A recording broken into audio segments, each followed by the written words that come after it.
अगर आप पाइल्स पर शॉर्ट में लेकिन कंप्लीट इन्फॉर्मेशन चाहते हो और वो भी आयुर्वेद के साथ, तो हमारा आज का ये वीडियो एंड तक ज़रूर देखें। इस वीडियो में आप जान पाओगे कि पाइल्स क्या होता है, ये बीमारी कैसे होती है, इसके टाइप्स, इसके कॉजेस, पाइल मास की पोजीशंस, ग्रेडेशन या स्टेजेस और सबसे अहम ट्रीटमेंट, और ये सब आसान भाषा में। तो फिर देरी किस बात की, आइए शुरू करते हैं।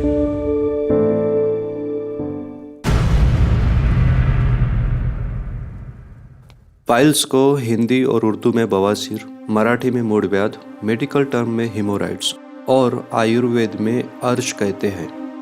अर्श का मतलब होता है अरिवत प्राणान श्रुणाति। अरि यानी दुश्मन, जो दुश्मन की तरह प्राणों को तकलीफ में डाले उसे अर्श कहते हैं। अर्श का एक और नाम दुर्नाम भी है। पाइल्स, इस बीमारी को आयुर्वेद ने अष्ट महागत यानी 8 ऐसी बीमारियां जो कठिनाई से ठीक होती है इनमें शामिल किया है। इस पर से इसका इम्पोर्टेंस आप समझ सकते हैं।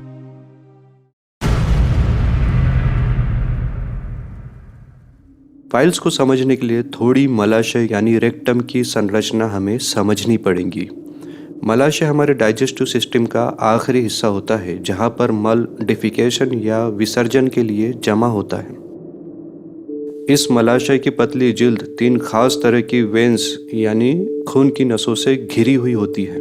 खून को बॉडी के अलग अलग हिस्सों से हार्ट की तरफ लेकर जाने वाली खून की नसों को वेन्स या सीरा कहते हैं। रेक्टम की 3 वेन्स ये शरीर की बाकी नसों से थोड़ी अलग होती है क्योंकि इनमें वॉल्व नहीं होते। वॉल्व नहीं होने की वजह से एंटी ग्रेविटी ब्लड को ऊपर चढ़ाने में इन्हें दिक्कत का सामना करना पड़ता है, जिसकी वजह से यहाँ पे खून की जमा होकर इन नसों के फूलने की टेंडेंसी बन जाती है। अब जब पेशेंट को कब्ज है, मोशन त्याग करते वक्त प्रेशर लगाने से, काखने से या उकड़ू बैठने की आदत की वजह से ये नसें फूलने लगती है और फूल कर मलाशय की पतली जिल्द या लेयर के साथ लटकने लगती है और मस्सों का रूप धारण कर लेती है। यही मस्से पाइल्स है।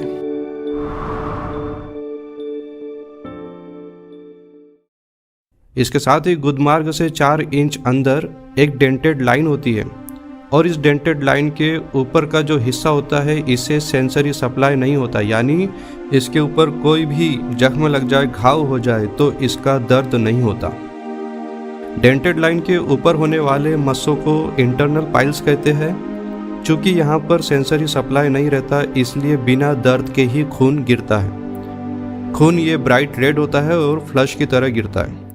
इसके अपोजिट डेंटेड लाइन के नीचे जो पाइल्स होते हैं वो एक्सटर्नल पाइल्स कहलाते हैं। यहाँ पर सेंसरी सप्लाई होता है इसलिए यहाँ पे दर्द, चुभन, जलन वगैरह सिम्टम दिखाई देते हैं। आयुर्वेदिक एटियोलॉजी की बात की जाए तो आयुर्वेद के अनुसार वात, पित्त, कफ ये तीनों दोष मिलकर त्वचा, मांस और मेद को दूषित करके गुदा और उसके स्थानों में मांस के अंकुरों को उत्पन्न कर देते हैं। यही पाइल्स कहलाते हैं। अब बात कर लेते हैं पाइल्स के टाइप्स की। डेंटेड लाइन की वजह से इंटरनल और एक्सटर्नल ऐसे 2 टाइप्स पाइल्स के होते हैं, ये हम देख चुके हैं।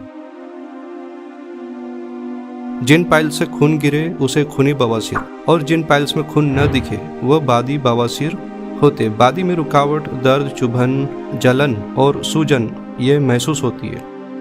खूनी और बादी ये 2 प्रकार के बवासीर चिकित्सा की दृष्टि से बहुत इम्पॉर्टेंट है और यही ज़्यादा प्रचलित भी है। आयुर्वेदिक टेक्स्ट की बात की जाए तो मेनली 2 टाइप्स के पाइल्स आयुर्वेद में देखने को मिलते हैं। नंबर 1 है सहज, जो जन्मजात होता है, जो पैदाइशी होता है, और नंबर 2 है दोषज, जो वात, पित्त, कफ और लाइफस्टाइल गलत खान पान की वजह से बाद में जन्म लेते हैं। जन्मजात बवासीर ये असाध्य यानी इनक्योरेबल माना है, लेकिन फिर भी आयुर्वेदिक चिकित्सा से इसे मेंटेन किया जा सकता है। दोषज बवासीर ये दोष के अनुसार क्लासिफाइड होता है। ये वात, पित्त, कफ, त्रिदोषज और रक्तज ऐसे इसके 5 प्रकार बताए गए हैं। ऐसे कुल मिलाकर 6 प्रकार यानी सहज को भी अगर इसमें जोड़ दिया जाए तो 6 प्रकार आयुर्वेद ने बताए हैं।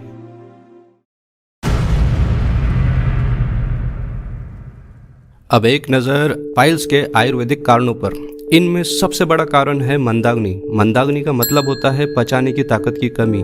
खाने की कोई भी गलत आदत हो, खाना समय पर न खाते हो, खाने के बाद फिर से भोजन करते हो, भूख न रहने पर खाते हो या भरपेट हेवी फूड खाते हो, तो ऐसे इसमें मंदाग्नि होने की संभावना बढ़ जाती है।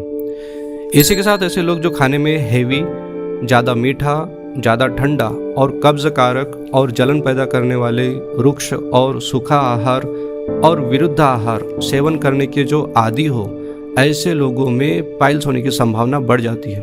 इन्हीं के साथ कॉन्स्टिपेशन या कब्ज की शिकायत रहती हो इन लोगों में, इर्रेगुलर बाउल यानी जिनमें मोशन साफ न होती हो, आईबीएस की शिकायत रहती हो, काखना या प्रेशर लगाने वाली कंडीशन में पाइल्स की संभावना बन जाती है।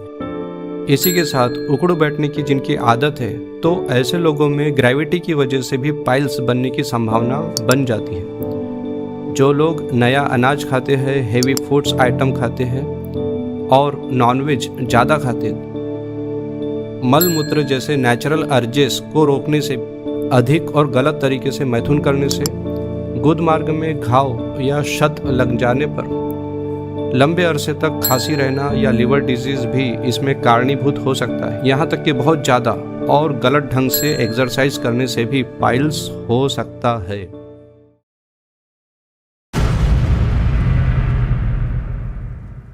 वैसे तो गुदमार्ग में कोई भी तकलीफ हो तो सभी पेशेंट को यही लगता है कि उन्हें पाइल्स हो गया है। हालांकि गुदमार्ग में पाइल्स के अलावा फिशर और फिस्टुला होना भी आम बात है।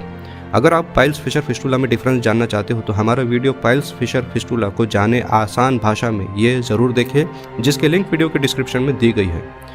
अब एक नज़र पाइल्स के लक्षणों पर। गुदमार्ग और उसके आसपास भारीपन महसूस होना, खून गिरना, दर्द, चुभन, सूजन, मस्सा निकलना, मल त्याग में रुकावट महसूस होना, लैट्रिन से आने के बाद भी ऐसा महसूस होना कि पेट साफ नहीं हुआ है, इनमें से कोई भी लक्षण पाइल्स का हो सकता है।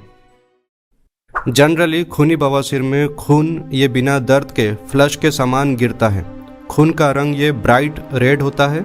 खूनी बवासीर की क्रॉनिक कंडीशन में खून की कमी की वजह से पेशेंट को सीवियर एनीमिया हो जाता है।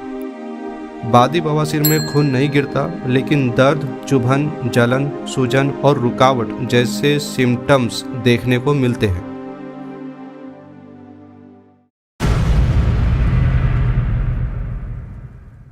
पाइल्स की positions, common places of pile mass. Patient को यदि पीठ के बल लिटाकर रखें, गुदमार्ग को घड़ी के डायल से कंपेयर करें तो 3 o'clock, 7 o'clock और 11 o'clock पर पाइल मास जनरली दिखाई देते हैं।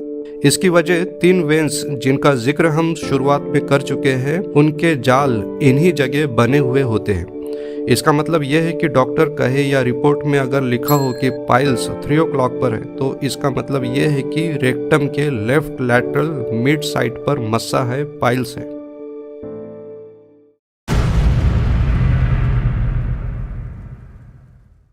पाइल्स का ग्रेडेशन। पाइल्स की सिवियरिटी समझने के लिए इसे 4 कैटेगरी या ग्रेड्स में क्लासिफाइड किया गया है। ये ग्रेड्स इस प्रकार है। फर्स्ट ग्रेड, इसमें खून गिरता है लेकिन मस्सा बाहर नहीं आता। सेकंड ग्रेड, पाइल मास या प्रोलैप्स हिस्सा बाहर आता है और अपने आप अंदर चला जाता है। थर्ड ग्रेड या थर्ड डिग्री, इसमें पाइल मास बाहर आता है लेकिन वापस अंदर जाने के लिए मैन्युअली उंगली से इसे दबाना पड़ता है।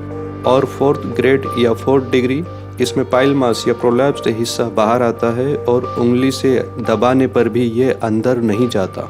ये इसकी आखिरी स्टेज होती है।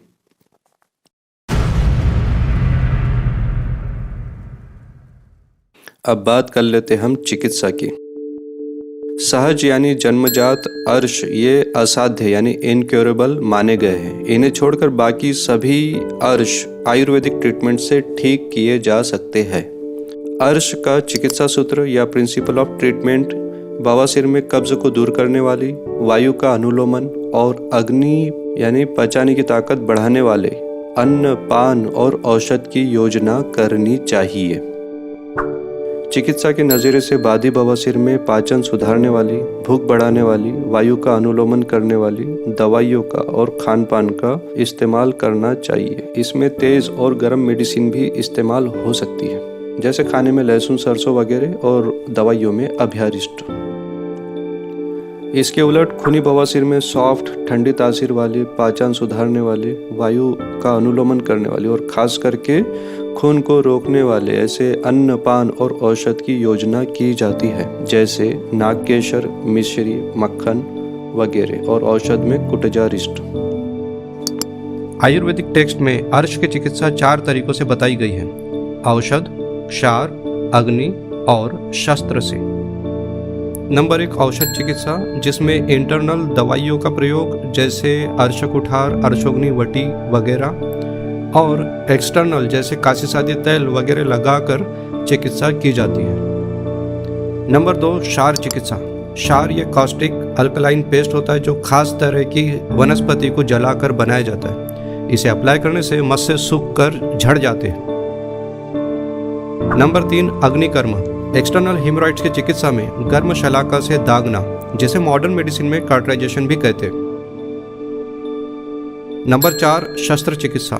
4th ग्रेड और कभी कभी 3rd ग्रेड के पाइल्स में भी शस्त्र यानी सर्जरी के जरिए ये ठीक किए जाते हैं। ये थी पाइल्स के बारे में वो खास जानकारी जो हर खासो आम को मालूम होनी चाहिए, पता रहनी चाहिए। पाइल्स और उससे रिलेटेड पथ्य अपथ्य चिकित्सा के लिए हमारे जो आने वाले वीडियोस है, खास करके how to get rid of piles यानी पाइल्स से कैसे छुटकारा पाए और पाइल्स में क्या खाए क्या नहीं, ये वीडियोस हम जल्द ही लेकर आने वाले हैं। अगर आपने हमारे चैनल आयुर्वेद फॉर यू को अभी तक सब्सक्राइब नहीं किया है तो वीडियो के नोटिफिकेशन के लिए सब्सक्राइब कर ले। आज के इस वीडियो में इतना ही, फिर मिलेंगे एक नए वीडियो के साथ। तब तक के लिए स्वस्थ रहिए आयुर्वेद के साथ। धन्यवाद।